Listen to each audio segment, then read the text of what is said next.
Hello everyone, and welcome back to Board Bits. This is the Keychron K2 PRO.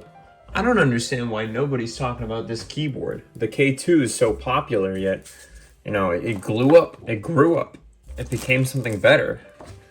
It's got south-facing RGBs, screw-in stabilizers, the works, PVT keycaps, all that. Comes with your standard Keychron stuff. So just like the K2 before it, this is a compact 75% layout. There is no knob version, but it comes with 2-stage risers, feet. And you can either get this in aluminum frame or non-aluminum frame version. This was supposed to be the aluminum plate version, but did not come with it. It's kind of just something that goes over the rails here. It doesn't change it that much. Be warned, however, if you use a cable like this isn't gonna fit with the aluminum plate. You're gonna need a little extender like this, which can cause kind of a hassle. However, these keyboards, the K series, K Pro series, are wireless. They're kind of meant to be used like so, without a wire. Now, be warned, a lot of these are going to come with the original Bluetooth firmware, and that kept disconnecting, but there's an update to the K Pro Bluetooth firmware, which makes it not disconnect like crazy. Like, if I touched it, it would disconnect, but now it works well. Now, this is the main selling point of this keyboard, is that it sounds good out of the box. Listen to this spacebar.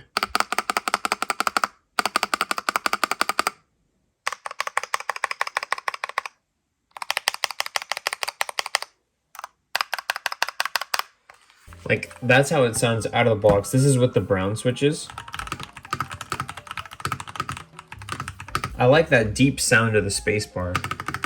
Now, when it comes to other modes, we can plug it in here. The LED indicator for charging is actually going to be over here on the side. You're not going to see it over here on the front or anything.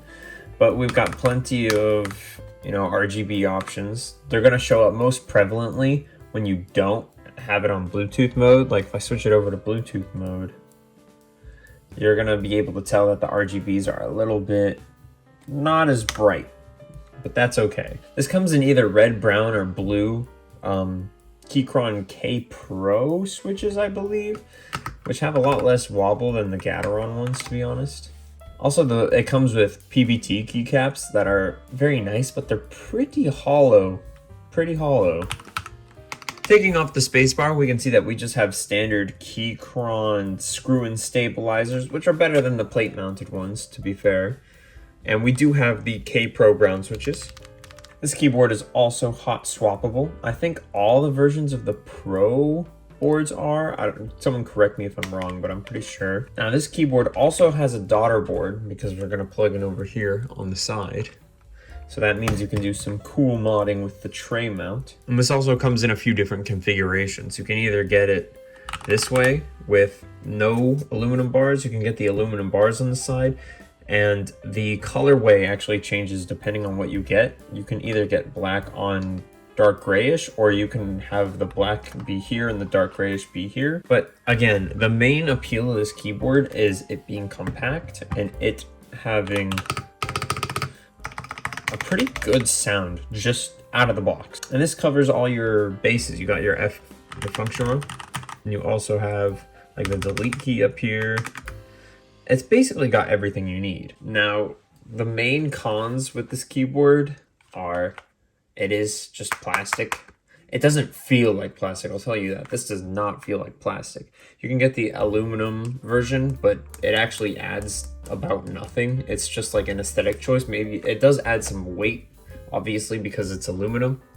And the main con of this keyboard for me is that it just has no personality to it. It's just like a blob of keys, which is very like professional, but at the same time, like comparing it to the other 75% keyboard that I have in Keychron, the V1 over here, this has plenty of personality. It's got a top case and it's got like, it's spaced out and everything. Obviously this one isn't wireless or anything, and I did this one myself, but comparatively, this one just feels like a blob of keys. Obviously, you can change that by getting new keycaps, getting new stabilizers. Well, you wouldn't actually be able to see the stabilizers. I don't know what I'm talking about. But if you like this deep sound, that's this keyboard. This keyboard is good at, probably the best at producing this deep sound. That's just great out of the box. There's no knob version, unfortunately, and there's no spaced out version. This is what you get. You can change the keycaps, you can do some mods, but you essentially, this is just the essential keyboard.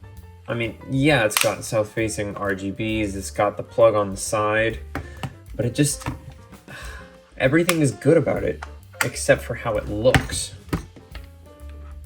Some people like this look, you know, it's nice and compact. You get everything you need. It's wonderful because, you know, you're not really losing any space.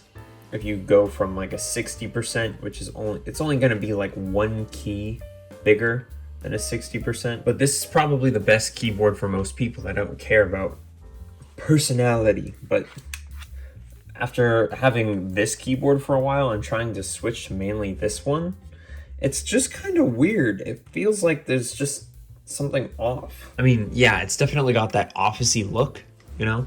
It looks professional. It looks like you can carry it around and you got everything you need right here. You basically don't need to change this keyboard at all to get something good out of it. So the main reason I titled this, Why is Nobody Talking About This? Because it sounds good out of the box, and a lot of people want to talk about this one's bigger brother, the K8 Pro, which I'm gonna do a video comparing the two next time. However, I think that this one comes better stock because, you know, the big YouTuber Keyboard did a video on the K8 Pro about how you have to change nothing about the K8 Pro. And I believe that this needs little changes compared to the K8 Pro. I think the K8 Pro actually needs more changes than this keyboard does. And this one is better stock than that one is. And everyone seems to talk about the original K2, and people don't really like to talk about the K2 Pro, which genuinely I think is way better and it just sounds so much better out of the box, especially because the price difference is minor. You might as well just like get this one, especially because you got the south facing, you got the daughter board, you got the same wireless connectivity. There's no point in getting the K2 over the K2 Pro at this point, I personally feel. And it's especially cool because it barely changes sound based on row, which is something that needs to be addressed with its older brother, the K8 Pro. Now, since I'm getting into dangerous territory about reviewing this versus the K8 Pro, that's gonna be my next video that's coming up soon. So I might as well switch to doing that. Thank you for watching my initial impressions of the Keychron K2 Pro. Be sure to smash the like button and subscribe for more keyboard content. I hope to see you guys on the flip side. Peace.